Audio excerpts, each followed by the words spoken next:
Good morning. Hello. Magandang umaga sa inyo. Bali, pakita ko lang sa inyo yung live trade natin ngayon. Saka yung result ng mga trade in the past 2 days. Bali kahapon kasi ay umalis ako kaya nakadalawang trade lang ako. Pero nung April 10 ay maganda yung ating mga profit. So kahapon masyadong busy sa event ng school ng anak ko. So danla ako ng 2 trades. So ang liit lang ng profit pero at least meron tayong kita kahapon. Then kanina around 10 a.m. Meron akong trade na isang talo at continue ko ngayon na ginagawa yung trading habang maaga pa. So kasi meron uling lakad mamayang hapon, hindi ko sigurado kung makakagawa tayo ng profit. So share ko lang sa inyo yung strategy natin, which is yung ating breakout and trend reverse. So with 1 minute time frame and 10 minutes expiration time, gagamitin natin ito strategy na to in all kinds of market condition.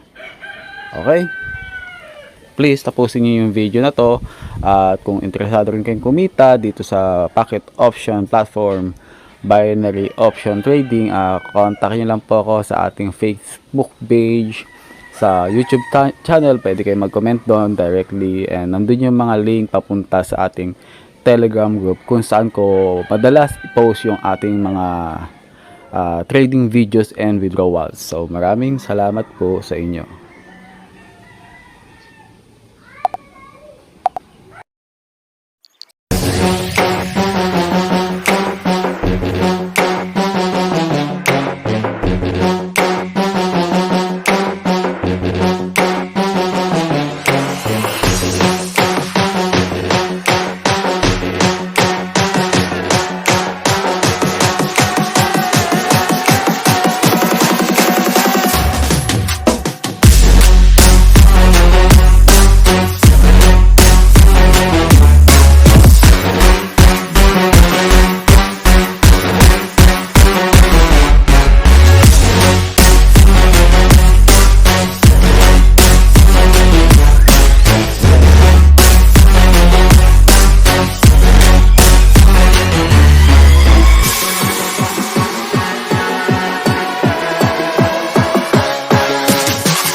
Ayun, so 30 seconds left.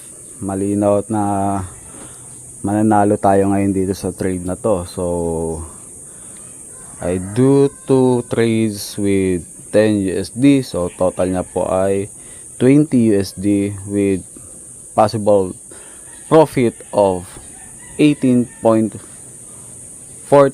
USD. So 5 seconds. 3, 2, 1. Boom! So, yun. Maraming salamat at pinagbigyan tayo. Nakuha natin yung ating trade na profit ay 18.40. So, stop muna po ako dito. Maraming salamat. Kung kayo interesado, message lang po kayo sa mga link na ilalagay ko sa description or comment section ng video na to. Maraming salamat.